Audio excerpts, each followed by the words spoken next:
Bueno, entonces, creo que estamos haciendo hoy día los principales textos de esta segunda fase del ministerio profético de Ezequiel, enfocado mucho más en la esperanza, en la salvación que viene, ¿sí?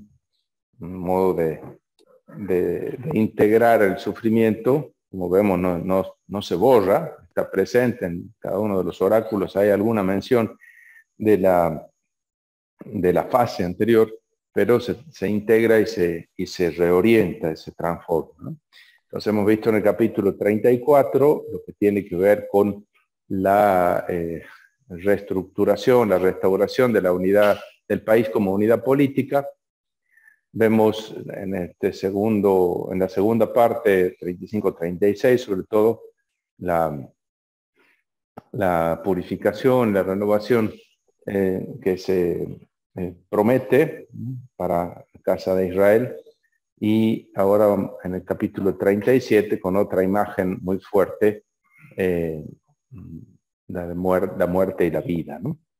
En ambos casos vamos a tener ahí, tanto en el 36 como en el ahora, algunos quieren ver en esta alianza, esta propuesta de alianza o de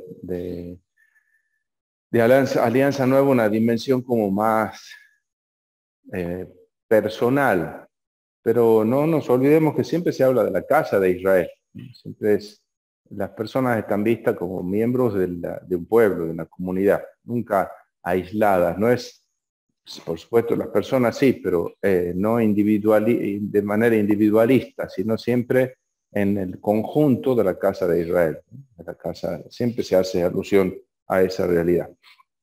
Aquí en el caso del capítulo 37, vamos a ver delimitadas dos unidades mayores con bastante claridad, desde el versículo 1 hasta el versículo 14, la primera, y desde el 15 hasta el 28, la segunda. Fíjense cómo la delimitación de esta primera es bastante clara, comienza con una fórmula bastante característica. Podemos leer ese versículo, esos primeros dos versículos por lo menos.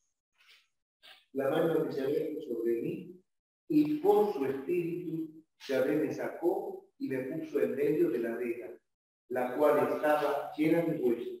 Eso, hasta ahí, ¿no es cierto? El comienzo es bastante parecido al del capítulo 1, al capítulo 8 y el capítulo 40, ¿no? Se trata de un encuadre de visión, ¿no? El espíritu, la mano del Señor que arrebata a Ezequiel. Si bien no están los otros elementos que aparecían allí de la fecha exacta y eso, pero aparecen bastante. Y aparece también la mención de la vega, el valle, vega. Nos da cuál es, no dice cuál es la localización, pero es la misma que aparece en los otros lugares, ¿no? Y entonces una situación local en la vega, ¿no? Aparece después, al final va a volver a aparecer otra vez el espíritu y otra vez la vega, ¿no? Fíjense cómo termina también el texto de una manera bastante clara también, con la fórmula del reconocimiento, sabréis que yo soy el Señor, y con la firma esta de Neum Adonai, es decir, oráculo del Señor. Y así como empezaba en la vega, termina en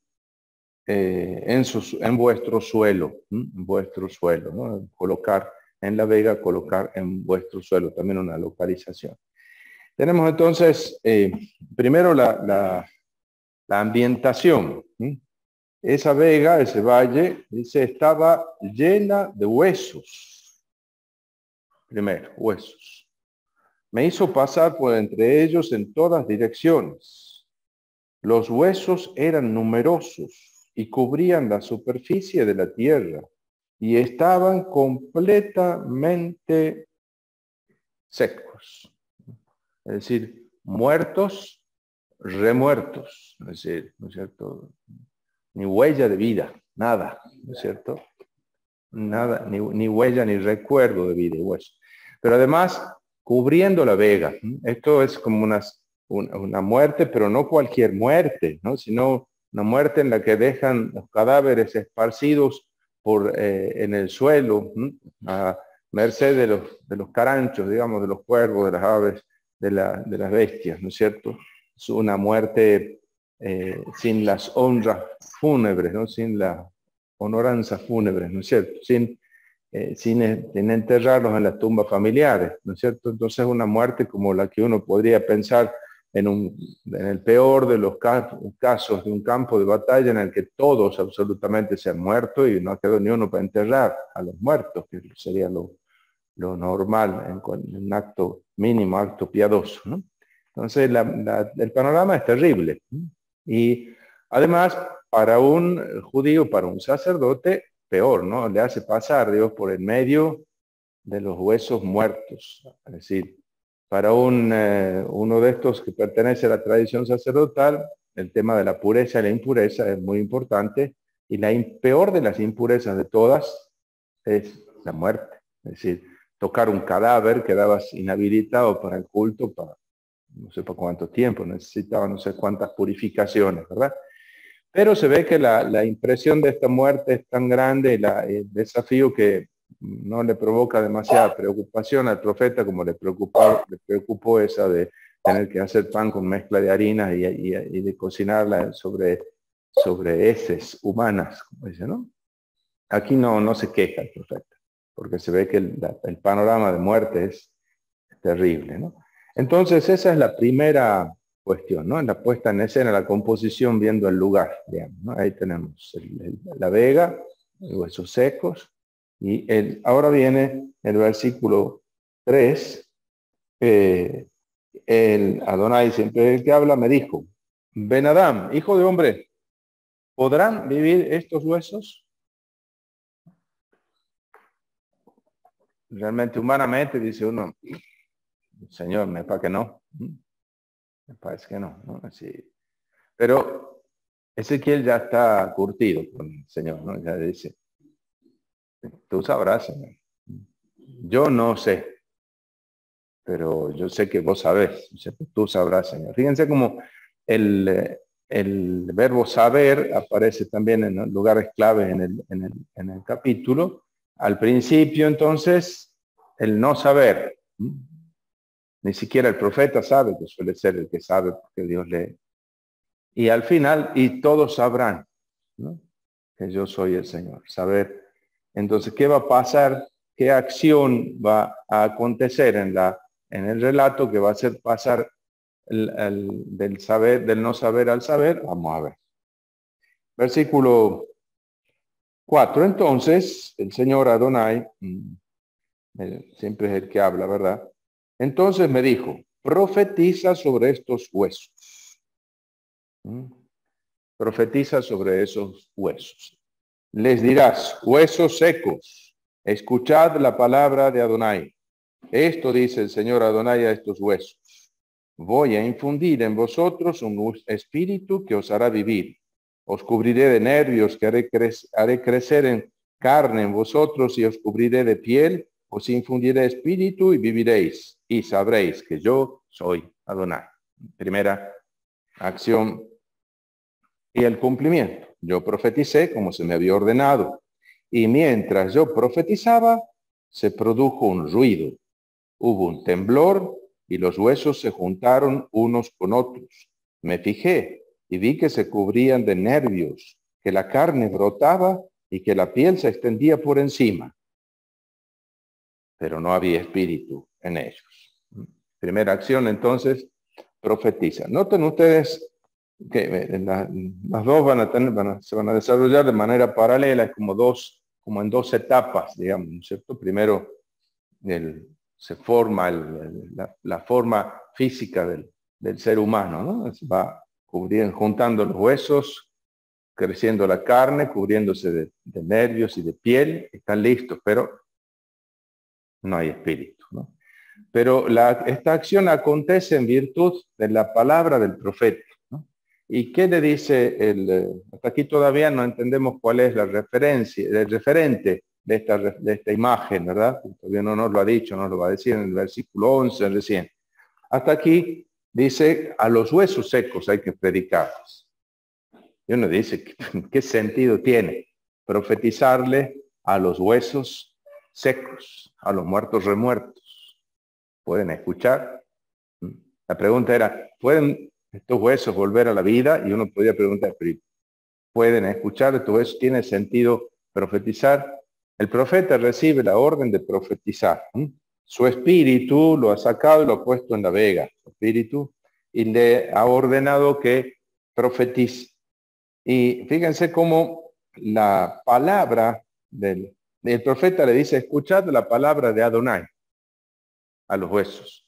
Si los huesos escuchan la palabra de Adonai, puede suceder algo milagroso. Si se trata de la palabra del profeta, nosotros vamos a ver al final cuando se descubre, cuando se desvela el misterio, ¿no? Segunda acción, versículo 9. Me dijo, profetiza al espíritu, profetiza, hijo de hombre, o conjura, ¿cierto? Conjura al espíritu. Profetiza al espíritu, profetiza, hijo de hombre, dirás al espíritu. Esto dice el Señor Adonai, ven espíritu de los cuatro vientos, sopla sobre estos muertos para que vivan. Entonces, al espíritu de los cuatro vientos, o a los cuatro vientos, los cuatro espíritus, cuatro es la visión de la expresión de totalidad, lo hemos visto muchas veces en Ezequiel, ¿verdad? Entonces, la plenitud del espíritu, como el 7 en otro lado, el 4 en este lado, de los 4 puntos cardinales. Yo profeticé como se me había ordenado y el espíritu entró en ellos. Entonces revivieron y se pusieron de pie. Era un ejército enorme, inmenso. Cuando los huesos reciben la palabra, el espíritu entra en ellos. Porque es una palabra henchida de espíritu, preñada de espíritu, portadora de espíritu, que da vida, eficaz. Y ahí viene la explicación, versículo 11. Entonces me dijo, hijo de hombre, estos huesos son toda la casa de Israel. Esa es la realidad que está detrás de la imagen. ¿Y por qué eso? Porque fíjate, ellos andan diciendo, se han secado nuestros huesos, se han desvanecido nuestra esperanza, todo acabado para nosotros. Es la voz de la lamentación del pueblo exiliado que se siente muerto, remuerto, como un montón de huesos secos, esparcidos por encima del suelo. Sin embargo, si esa casa de Israel escucha la palabra de Adonai por la boca del profeta, recibirán el espíritu que les devolverá la vida. Aquí fíjense cómo se va dibujando la teología de la palabra de Dios, la teología de la palabra profética. Una palabra que tiene su origen en el espíritu, es el espíritu el que la suscita y que tiene espíritu dentro. Esa palabra es capaz de comunicar vida. Esa teología de la palabra que después, en cierto, no solo la palabra oral, ¿no es cierto?, pronunciada por el profeta, sino también la palabra escrita. Cuando se proclama, es palabra portadora de espíritu. A esa gente, a esa casa de Israel que está en el exilio, que está en Babilonia, se le invita a escuchar la palabra del profeta. Si escuchan esa palabra, volverán a la vida. Se trata aquí entonces de una imagen muy potente, ¿no es cierto?, un paso de la muerte a la vida. No pensemos inmediatamente en la resurrección, la vida perdurable, amén. Pensemos en la fe de Israel, en la potencia del Dios que es capaz de devolver la vida, ¿verdad? Pero no se trata todavía de la fe en la resurrección de las personas, ¿no es cierto?, la resurrección y la vida eterna. Se trata, sí, de la última impureza, la última impotencia, que es la muerte, y la capacidad de Dios de sacar incluso de allí. Y se trata de la resurrección del pueblo de Israel, ¿no es cierto?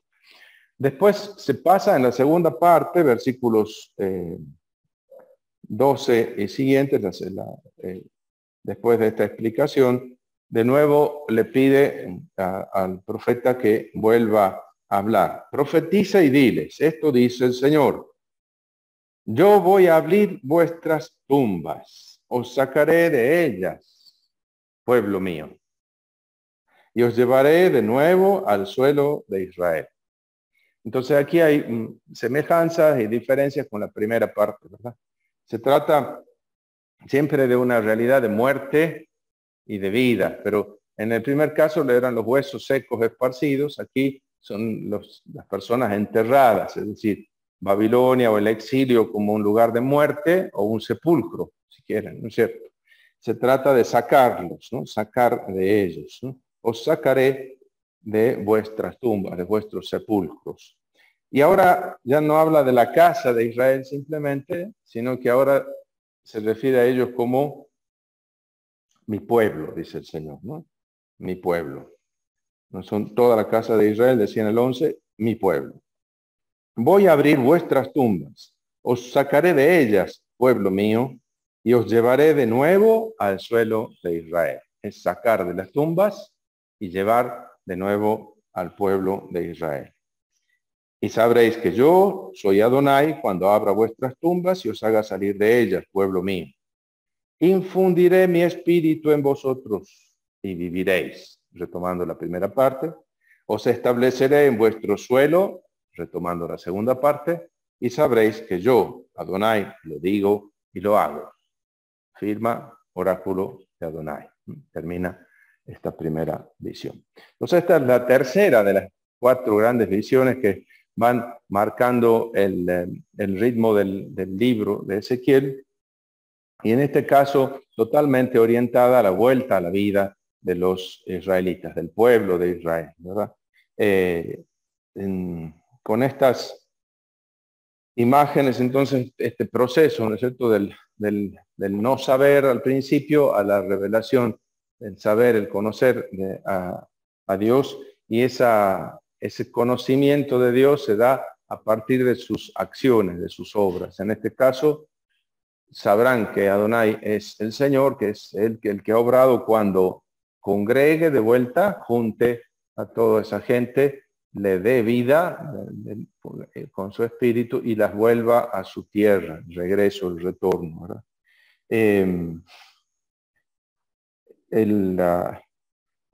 Por supuesto, después, si bien esta no es la expresión, como digo, de la fe, la resurrección todavía en la vida eterna, sí que prepara con la imagen, una imagen tan elocuente, deja como picando la pelota, ¿no es cierto?, para el paso siguiente, que es el que se da en época reciente, ¿no es cierto?, en la época de los Macabeos y de Daniel, cuando se hable de la resurrección, la resurrección de la carne, la vida perdurable, amén. Bueno, entonces, quizás también en Isaías 26, también, que es más discutible, pero también hay una imagen fuerte de la resurrección, ¿no? Cuando la tierra dará a luz a sus muertos, ¿no es cierto?, que puede estar en esta misma línea, pero el rocío, tu rocío es rocío de luz, y la tierra dará luz a sus muertos. Una velada alusión a esto, ¿no? Bueno, hasta aquí comentarios. ¿Qué suscitan ustedes este texto? ¿Qué novedad encuentran respecto de lo anterior?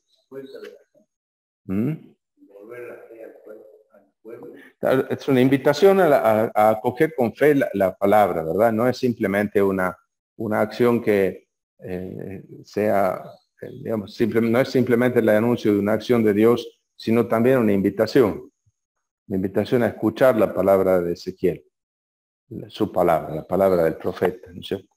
Se trata de escuchar las palabras de este libro, por decirlo así, como diría, en Isaías también hay alusiones a eso, y en Jeremías también, y en este caso a Ezequiel está como dramatizada esta acción, este ministerio del profeta en medio de una casa de Israel, un pueblo exiliado que está cuya vida es como la de los huesos secos esparcidos por la superficie del suelo.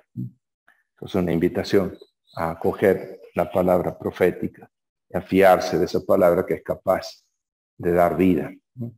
Eso digo como una un elemento más en la elaboración de la teología de la palabra de Dios, de la palabra bíblica, de la palabra profética, ¿verdad? Más cosas. Se lo acaba de 12. ¿Sí? Yo soy cargo del cementerio. Ah, sí. Por esto se lo acaba de 12. Está bien. Entonces. Hablando de este modo, que del otro lado, el receptor y demás, el pueblo en definitiva está dejando de escuchar absolutamente todo y no tiene puesta para nada la mirada en esa palabra, en la palabra de Dios, que es la que le puede llegar a volver la vida. Así que no porque si nomás está hablando, no se habla a lo hueco, sino se habla a lo que es necesario. Claro, responde a una necesidad. Responde a la necesidad, y esa necesidad vital es cubierta justamente por la acción y la acción de Dios mismo en ellos. Exacto. Fíjense cómo característico también, lo hemos visto también en Deutero Isaías, pero Ezequiel muchas veces retoma la voz de la gente, los dichos que anda usando la gente, la expresión de la gente para rebatirla, ¿no? Esta controversia, esta diatriba, esta discusión que entabla Ezequiel con sus contemporáneos, ¿cierto? Entonces el discurso profético no es una palabra en el vacío. Todo discurso es siempre una respuesta a un discurso anterior. Y por eso hay que preguntarse a qué responde, como dice Marcelo, ¿verdad? Es decir, ¿por qué está siendo necesario decir esto que dice? Bueno, porque andan diciendo por ahí tal cosa, ¿no? También puede ser que sea una visión de esperanza para el profeta, porque a lo mejor él está cansado de predicar, que no da respuesta, y ahí tiene la respuesta. También, claro. También es una confesión del no saber suyo, ¿no es cierto? ¿Podrán estos huesos volver a la vida? Yo no sé, pero yo sé que vos sabés, Señor. Entonces, ¿no es cierto? Es la apertura al proyecto de Dios. Vos sabrás, Señor. A mí me impresiona el poder que le da al profeta, que es normal, está en todo el hecho de la palabra que son ya transmitidos, ¿no? Pero Yahvé podía revivir los huesos directamente, pero los revive el profeta para hacer todo el ciclo de que él dice al profeta, el profeta anuncia y se cumple. Claro, la cuestión de la mediación. Un pueblo que ha perdido la tierra, el templo, el rey, la ciudad, todas las instituciones, lo único que le queda es la palabra del profeta, ¿no? En el exilio. Y sin embargo esa palabra es la que le va a dar la posibilidad de volver a nacer como pueblo, ¿no? Pueden tener un futuro en la medida en que acogen la palabra, ¿no? A veces la situación cultural, digamos, con la que nos enfrentamos nosotros hoy puede tener bastantes rasgos parecidos a esto, ¿no es cierto? A los de los huesos secos y desparramados, ¿no es cierto? Entonces a veces también podemos sentir el desaliento de una misión que no sabemos cuánto sentido tenga. ¿Para qué le voy a predicar a los huesos secos? ¿No es cierto? Y una invitación también a tener fe en nosotros mismos, en primer lugar, en la palabra que estamos llamados a comunicar, ¿verdad? Eso es interesante. También puede ser que la palabra no solamente, digamos, la palabra es un acontecimiento, también es un acontecimiento con el espíritu, como todo demás, digamos. Sí. También es para el profeta una revelación, ¿no? Esta visión. Bueno, entonces, aquí queda, fíjense que este texto es el que leemos también con bastante frecuencia, ¿no es cierto? El de los domingos, ¿no? El de voy a abrir vuestros sepulcros y os sacaré de vuestros sepulcros, pueblo mío, y os llevaré de vuelta a la tierra o al suelo de Israel.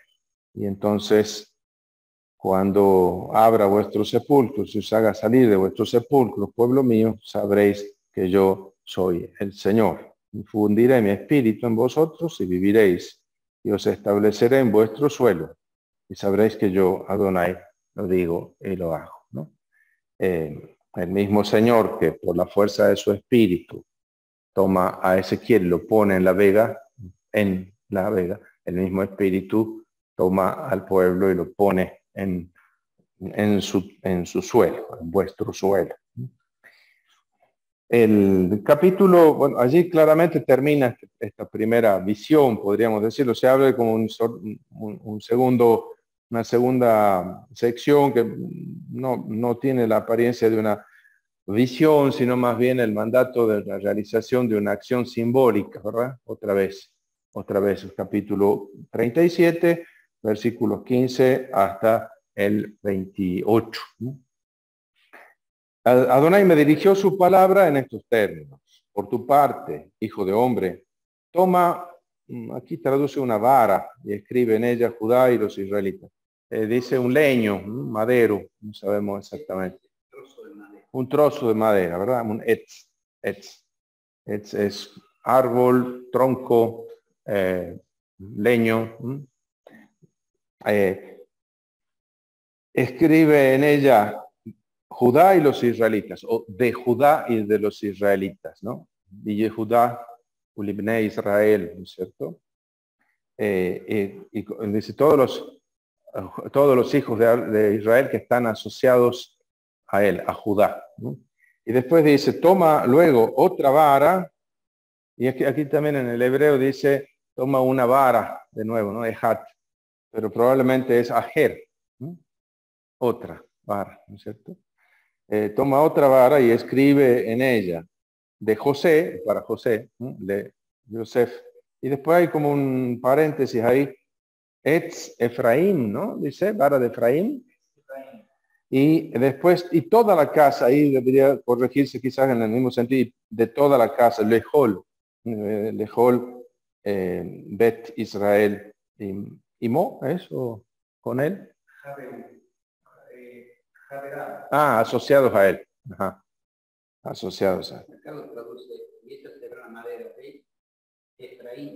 Claro, entonces, la vara de José y de Efraín y toda la casa de Israel asociada a él. Fíjense, ahí entendemos mejor el uso que hace Ezequiel de la palabra Israel que decíamos al principio, ¿no? Porque hay que distinguir cuando se refiere al reino del norte, cuando al reino del sur, cuando todo. En Ezequiel es casi seguro que el uso de Israel como tal es para referirse a la totalidad, ¿no es cierto? Y por eso aquí la usa tanto para Judá como para el sur como para el norte. Dice, Judá y toda la casa de Israel que está unida a él, a Judá, a ella. Y después dice José y toda la casa de Israel, todos los que están unidos a él. Y después pone entre paréntesis, aclara, José es Efraín. ¿Sí? Efraín es de los hijos de José, el más representativo, digamos, la más representativa de la tribu del norte, José, y el más representativa de todos los hijos, Efraín, ¿no? Efraín. Entonces, como sinónimo. Entonces, una vara, un pedazo de madera representa al norte y otra representa al sur. Júntalas después una con otra, de suerte que cuando las tengas en tu mano formen una única vara, un único leño, un único trozo de madera, ¿no? Júntalas. Y cuando tus compatriotas te pregunten, ahí viene de nuevo, ¿no? Hace la acción simbólica que de alguna manera suscita la curiosidad de sus paisanos que le preguntan, ¿y qué significa eso que estás haciendo? Entonces, ¿no nos vas a explicar esto que tienes ahí? Les responderás, esto dice el Señor, ahí viene el primer oráculo, yo voy a tomar la vara de José, que está en la mano de Efraín, dice aquí, y las tribus de Israel asociadas a él, y pondré junto a ella la vara de Judá, de suerte que cuando las tenga en mi mano, sean una sola cosa. Pero esto dice Adonai, cuando las tenga en mi mano, es decir, cuando yo reúna, serán una sola cosa. La reunificación. Fíjense que desde el tema del Reino Unido, nosotros desde el punto de vista histórico no sabemos cuánta entidad histórica real tenga la versión de existencia de un reino, si ha habido de verdad un reino que abarcase todas las tribus, no hay prueba histórica que lo demuestre, ¿no? Pero sí que significa un teologúmeno importantísimo, las 12 tribus y la unión de las 12 tribus. Y no solo para nosotros hoy con toda la simbólica bíblica de siglos y milenios, sino incluso para el mismo Judá, por ejemplo. El deseo de Josías en su reforma y en su campaña política por volver a conquistar los territorios del norte, el esfuerzo del mismo Jeremías por llamar al resto de los elementos de las tribus del norte que quedaban a unirse a Judá. Es decir, algún ligamen, algún vínculo, algún lazo fuerte unía a estas tribus, ahora al margen de la realidad histórica la existencia histórica de una realidad política, un reino de David y Salomón como reino uno. Pero desde el punto de vista teológico tiene un peso enorme, enorme. Entonces esto que dice aquí es la idea de que el Señor juntará las tribus del norte y del sur. Sujeta con tu mano, bueno, esto es como una especie de transición, sujeta con tu mano las varas en las que has escrito, de modo que las vean, y diles. Esto dice el Señor Adonai, un segundo oráculo. Voy a recoger a los israelitas entre las naciones a las que marcharon. Los reuniré de todas partes para conducirlos a su suelo. Haré de ellos una sola nación, vuelve todo el tema de una única nación, en esta tierra, en los montes de Israel, y los gobernará un solo rey. Aquí queda la ambigüedad si se trata del rey Adonai o un rey temporal, ¿no? Ya no formarán dos naciones, ni volverán a estar divididos en dos reinos. No se contaminarán más con sus basuras, con sus ídolos y con todos sus crímenes. Los pondré a salvo de las infidelidades por las que pecaron. Es decir, los pondré a salvo de ellos mismos, ¿no es cierto? Y los purificaré y serán mi pueblo y yo seré su Dios. Aquí termina este segundo oráculo, ¿no es cierto? Con esta mención de la fórmula de reciprocidad. Es decir, el efecto de esta gracia es la reciprocidad de las relaciones entre Dios, así como Dios los ha elegido como pueblo, ellos elegirán a Adonai como su Dios. Esta reciprocidad de la relación de alianza, ¿no? Sí, ¿alguien preguntaba? No, sí. El versículo siguiente, 24, habla de David. Eso. Esto daría a entender que efectivamente un rey humano. Eso, ahora viene esta segunda parte, ¿no es cierto? Esta tercera, mejor dicho, tercera parte. En el versículo 24 se abre la tercera y última sección de este oráculo. Mi siervo David reinará sobre ellos. Y el verbo es el verbo malach, ¿verdad? O el verbo mashal. ¿Cuál es? Malach. Ah, será rey. Será rey sobre ellos. Será el único pastor que tengan. O vuelve a utilizar la imagen del pastor. En el versículo 25 volver a príncipe, ¿no? Será el único pastor que tengan. Pero aquí, sobre todo, se habla de David como imagen ideal de un reino unido. Esa es la función, ¿no es cierto? Obedecerán mis normas, observarán mis preceptos y los pondrán en práctica. De nuevo, el fruto de la renovación del corazón y del espíritu que habían prometido en el capítulo 34. ¿Ven cómo conecta con la imagen del pastor y de David? Conecta con el 34, con la imagen de la capacidad para cumplir los preceptos del Señor, conecta con el 36. Habitarán en la tierra que yo di a mi siervo Jacob, donde habitaron vuestros padres. Ahí entonces conecta con los padres y los hijos, de nuevo, ¿no es cierto?, la fidelidad a las promesas que Dios había hecho a nuestros padres, que ahora se cumple en nosotros. Allí habitarán ellos, sus hijos y sus descendientes para siempre. El para siempre, el Leolam, aparece como marcando muchos de estos textos. Aquí se repite, no sé, 4 veces más o menos. Para siempre, para siempre, para siempre, o eternamente, ¿no? Allí habitarán ellos, sus hijos y sus descendientes para siempre. Y mi siervo David será su Nasí, su príncipe de Olam, para siempre, ¿verdad?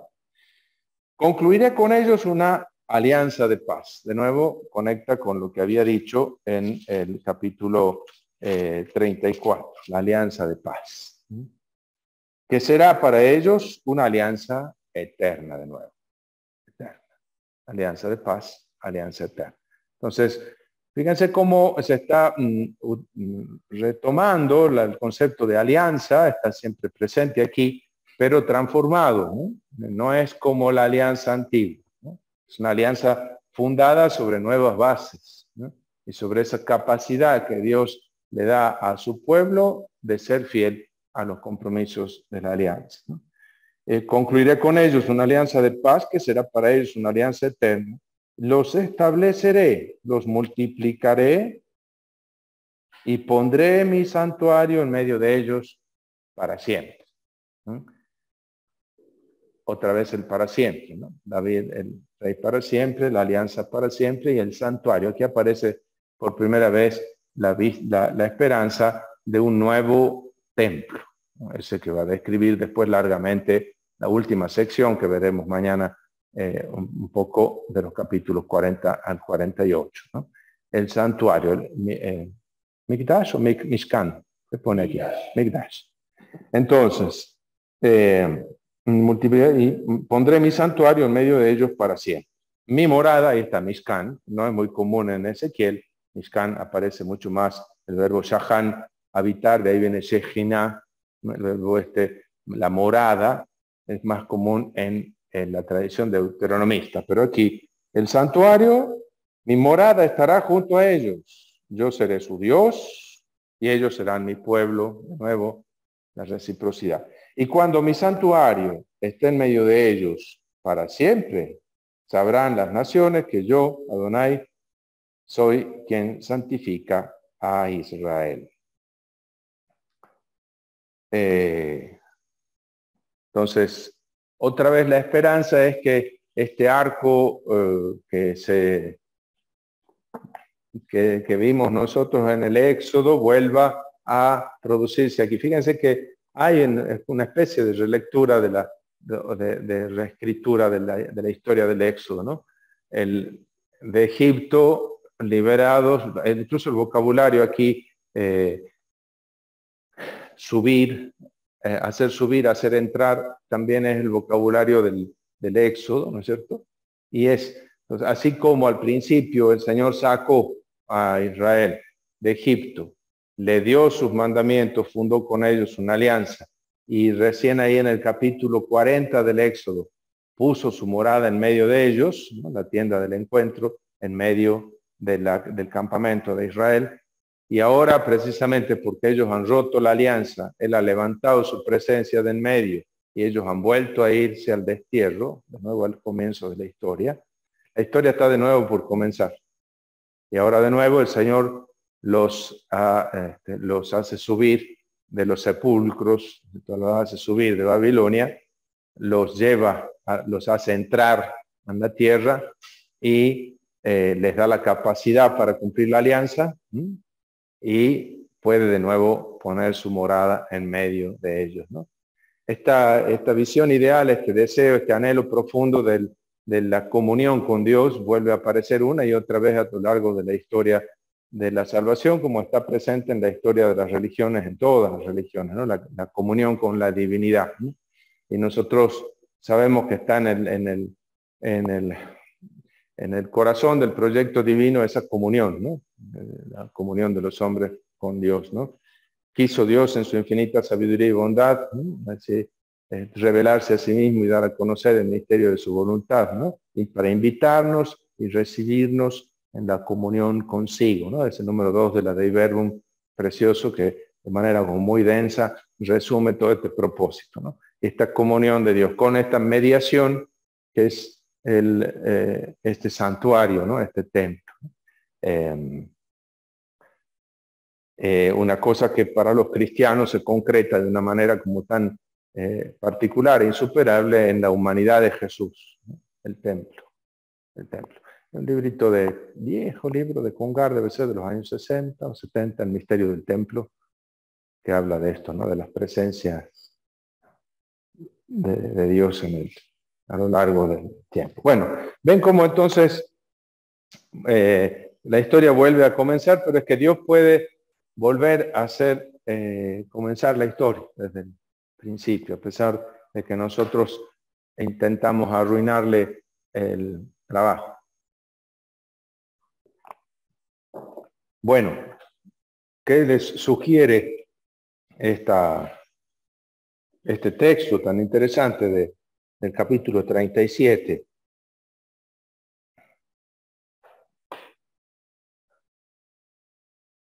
Es quizás un poquito más conocido, ¿verdad?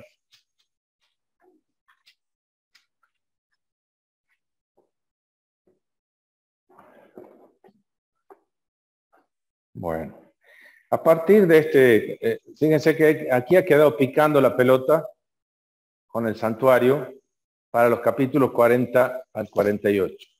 Es muy probable que en la redacción anterior del libro de Ezequiel, después de este capítulo vinieran ya los capítulos 40 al 48, ¿no? Los capítulos 38 y 39 son completamente distintos por género, por tema, por vocabulario, por estilo.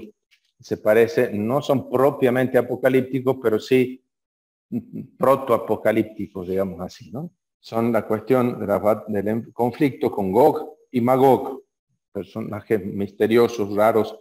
Adonai me dirigió su palabra en estos términos: hijo de hombre, vuelve tu rostro hacia Gog en el país de Magog, príncipe supremo de Mesech y Tubal. ¿Quiénes son?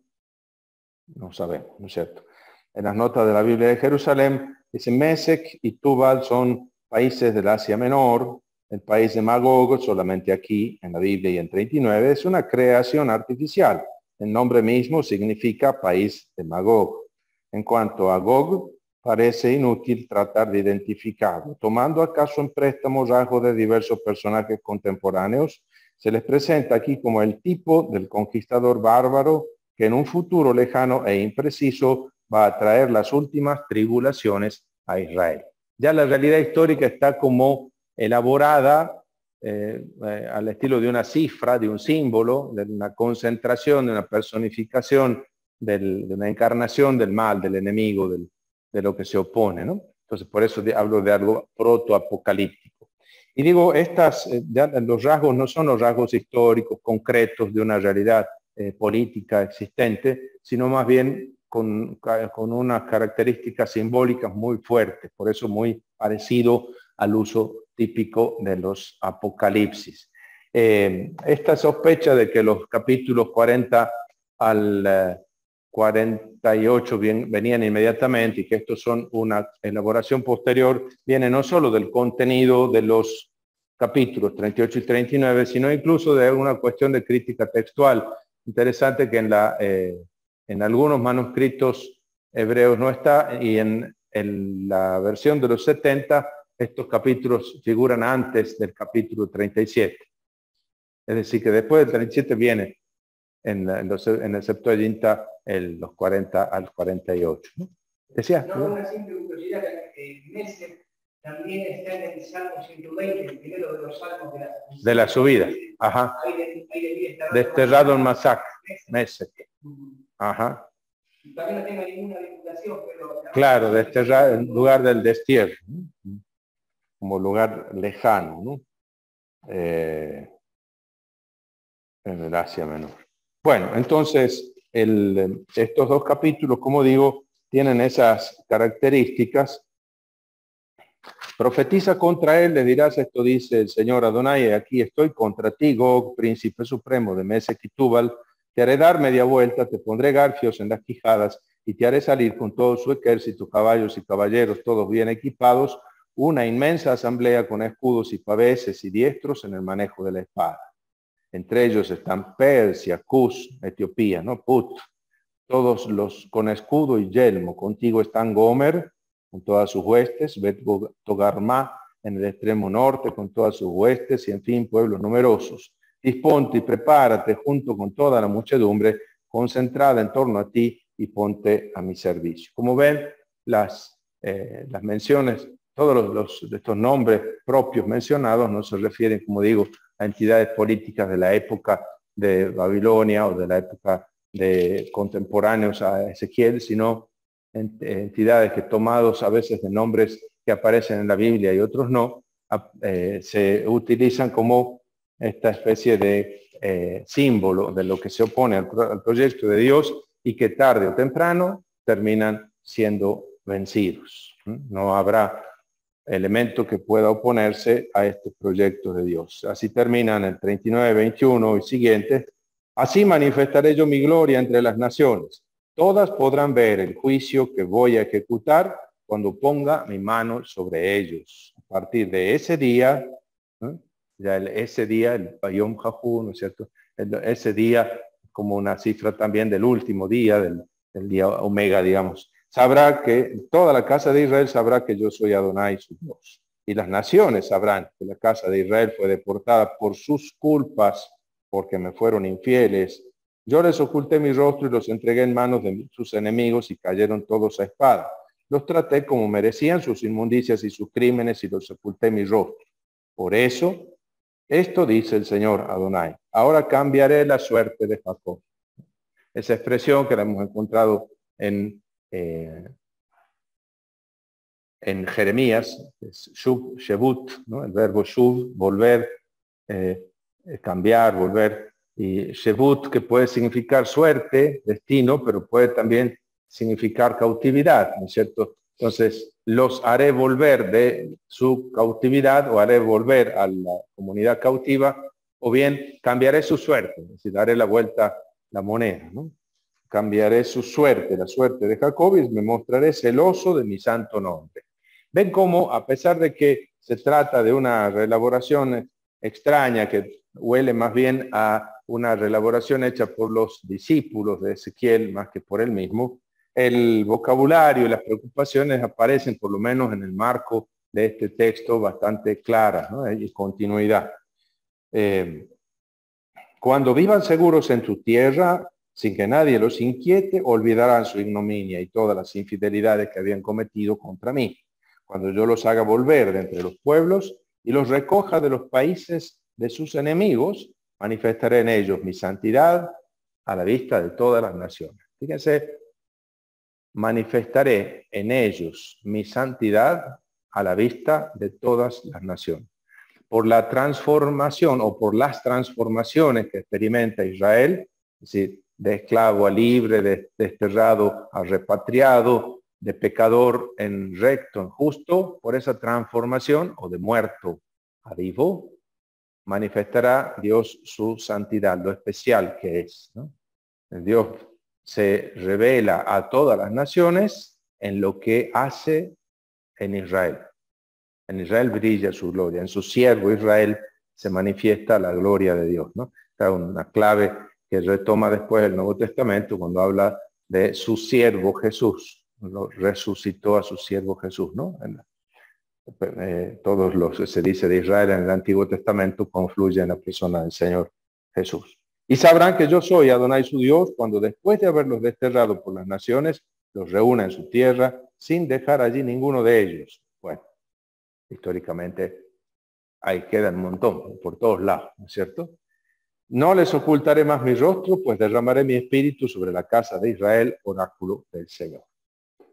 Bueno, así entonces, estos dos capítulos, como digo, que habrán ocupado el lugar que ocupasen, no sé, en las redacciones anteriores, aquí